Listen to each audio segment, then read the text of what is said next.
Listen, I ain't got no hook, I ain't got no pithy one-liner or goofy joke to rope you into this video. I got nothing for you. The Pistons are bad. The Pistons are legitimately the worst team I've watched since becoming a serious basketball fan. Watching Pistons gameplay makes me genuinely question my love for the game of basketball. So if examining the sheer filthiness of this franchise doesn't interest you one bit, I got nothing for you. Have a good day, dear viewer. I pray you find what you are looking for. But if your morbid curiosity is piqued, if you are genuinely in awe at the complete incompetence on display in the Motor City, then please like and subscribe. Leave a comment down below on just how trash the Pistons are, and stay tuned for the video.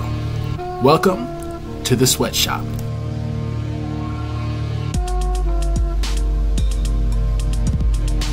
Last year, before the season started, I predicted that my OKC Thunder would be a competitive team. In my opinion, they had the personnel to be at least in the running for a play-in tournament spot, and it just seemed to be about where they were at in the rebuild. When this season started, I felt the same way about the Pistons. They have been rebuilding for a few years now. They had a lot of young talent in Cade Cunningham, Ivy, Ausar, and Jalen Duren that I was excited about. They had acquired some very solid vets in Bojan Bogdanovic, Monte Morris, Joe Harris, and Alec Burks, and they had just signed a coach who I believed at the time was a top 5 coach in the league. I expected the Pistons to be at least in contention for the play-in tournament, 8 to 11-ish seed in the East with around 40 wins. And now, I'm so sorry to interrupt this video, but could I get you to sign this petition to switch out the Detroit Pistons with the Flint, Michigan Tropics? I don't know about the players, but there is no way Jackie Moon is a worse coach than Monty. The Pistons are having one of the worst seasons in NBA history. The Pistons are the 13th team in NBA history to not win a game in a calendar month. They are currently on a 26-game losing streak, the longest in a single season ever. The Pistons have not won a game since October 28th, 2023. That is 67 calendar days, ladies and gentlemen. Their losing streak may end up being longer than a Kanye album rollout. You cannot make this stuff up. If you just look at their roster and compare them to the other bottom feeders, the Hornets, Wizards, Blazers, Spurs, the Grizzlies pre-Ja, you cannot tell me the Pistons roster is a tier below these teams. If anything, before the season started, it was pretty much a consensus that the Pistons were going to be at the worst the top of this group. So why are they putting grade A organic manure on tape? Why are they going certified paper plate right now? Well, there are 2 reasons. First, let me ask you a question, sweatshop employee. What would you say is the most important skill set to have in today's NBA? 3-point shooting? Well, I tend to agree. Now, what would you say is the second most important skill set to have? Defense? That's a little more iffy, but I think I'd agree with you there too. If you want to become a star level player in the NBA, obviously you need a lot more weapons in your bag. But to just be a rotation level NBA player, I would say the 2 most important skills are 3-point shooting and defense. Why do I bring this up? Well, that's because, dear viewer, the Detroit Pistons front office has tried the revolutionary new strategy of acquiring players with neither skill set. The Detroit Pistons are the 26th defense in the league. Wait, only 26?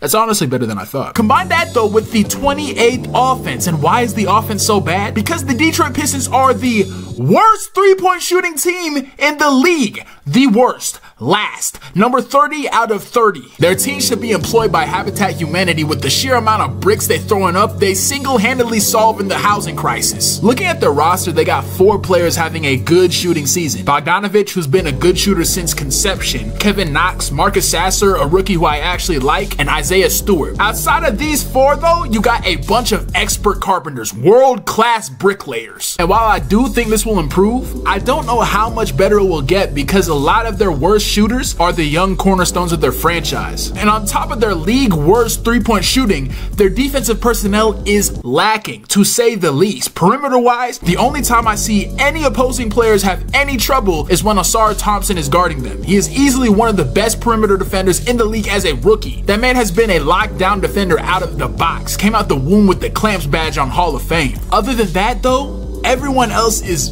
mid to poor. In the front court, they actually have some really nice starters. I like Isaiah Stewart, and Jalen Duren is a very, very solid rim protector. But they've both been dealing with injuries this year, which has allowed the NBA public to get a chance to look at their backups. And I would just like to say that I do not care how injured Duren and Stewart may ever be. They cannot be worse than Bagley III and Wiseman defensively. Bagley is fine.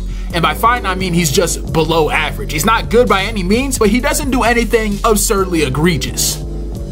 James Wiseman, though, He may genuinely be the worst defender I have ever seen with my own two eyes. I am not joking. I am not exaggerating. I watched like 4 full Pistons games to prep for this video, and anytime Wiseman got significant PT, you could almost automatically pencil in a 8-0 run for the other team. One of the games I watched was the game the Pistons played against Milwaukee a couple weeks ago, and I kid you not, there was a stretch in the first quarter where Wiseman was directly responsible for each score the Bucks had on a 14-0 run. Every time the Bucks scored, it was because he made a mistake. I do not care if Jalen Duren tore his ACL in his right leg and his Achilles in the left. There's no way he could be worse than Wiseman on defense. That man has the defensive awareness of a rock, the intuition of a literal boulder. I remember TSO Sage used to describe Marc Gasol when he was on the Lakers as a paraplegic with ultra instinct.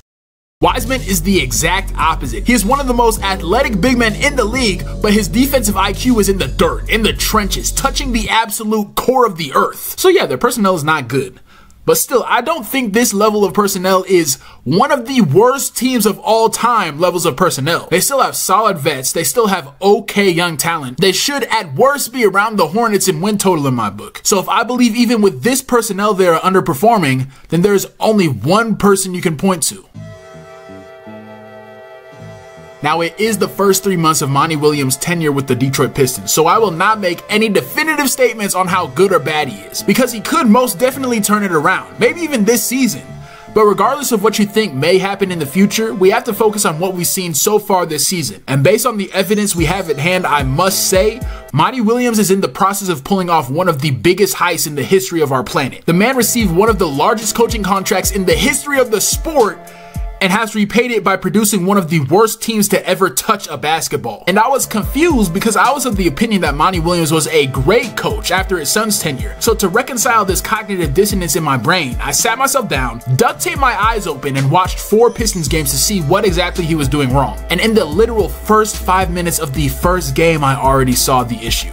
1, his rotations are putrid. And this is an issue with the Pistons that has been beaten to death already, so I won't dwell on it too much, but yeah, he does not have good rotations. Killian Hayes is fine, but he is Ricky Rubio light. He is only looking to pass and pass only. He should be PG off the bench and not the starting shooting guard. That makes no sense. 2, the team does not give Cade Cunningham enough touches. Now, I said before that I'm excited to see Cade Cunningham's performance this year, but I'm not a crazy big fan of Cade Cunningham. I don't have the definitive rankings listed out in front of me, but if I had to guess, he's probably like the 45th to 55th best player in the league to me. Right now, I'd say he'd be a good third option on a championship team, and I think his ceiling is a good second option. And he already gets a solid amount of touches. He's averaging 22 points on below average efficiency. Honestly, this amount of touches is more than I'd want from Cade to get on a serious contender. But that's the thing, Monty. Your team is not trying to win a championship. You are trying to win a third game. And Cade Cunningham, the 45th to 55th best player in the league, is your only legitimate playmaker. Period. That was the most frustrating thing to watch, and this was especially true in the beginning of the Bucks game. Monty runs good actions. I do like the plays he runs to get their team into a traditional screen and roll, but there are so many possessions where Cade brings the ball up, passes the ball to Ivy or Bogdanovich or Hayes, and then just stands in the corner spacing the floor. First off, he's not a great floor spacer. Second off, he is your only decent primary playmaker. Bogdanovich and Ivy are good secondary playmakers. I trust them most when attacking a defender on the closeout. And Hayes is an okay floor general who always makes the right pass. But when it comes to starting a play, when it comes to putting your team in the position to score, Cade is the only person on the Pistons who should be touching the ball. He has a solid mid-range, he's a good passer, he's an okay finisher, he's an okay shot creator, and he's got a really good post game. This comparison was made when he was drafted, and I believe it is very apt. He's like a B-level Luka. He doesn't overwhelm you with speed or athleticism, but he still scores at a decent rate in a multitude of ways, and when you have to double, he's a good passer, so he can make you pay for it. Quick side note, a few years ago, B-Ball Breakdown made a video about how NBA teams should start adopting more post-up centric offenses for guards like James Harden or Luka, because it allows your big playmakers to get a better view of the court, and it also makes it easier for them to punish smaller guards. I think it's a little harder to argue for people like James or Luka to operate this kind of offense because they are so good at the more traditional point guard role, but I would love to see Cade be the focal point in this type of offense. When it comes to perimeter creation, I wouldn't say there's anything crazy special about him. He has a good mid-range shot, but he isn't exceptionally good at creating separation in any way. He is very solid in the post though, and has a variety of post moves outside of just the cliche post fade. So I'd be very interested to see if maybe getting him 4 to 5 more post ups a game unlocks a new ceiling for Cade Cunningham.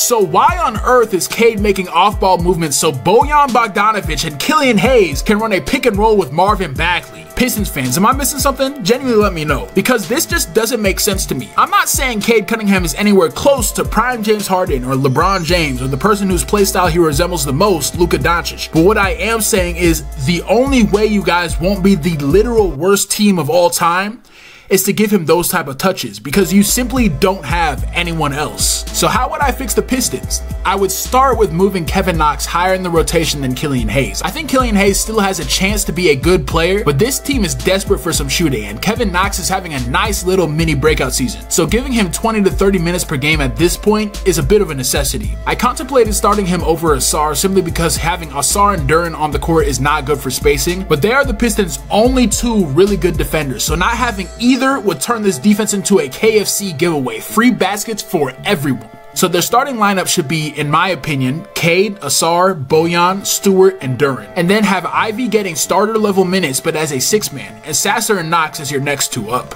After I make those slight rotation changes, I would move to shifting the team's philosophy. We are, at least for the time being, a Cade-centric team. Every half-court offensive possession should have at least one Cade touch, and our complete focus every possession should be to get Cade the ball in an optimal position so he can make a play. And then our secondary playmakers like Bojan, Ivy, and Hayes can attack off of him. If the Pistons do that, I think they just might be able to break double-digit wins.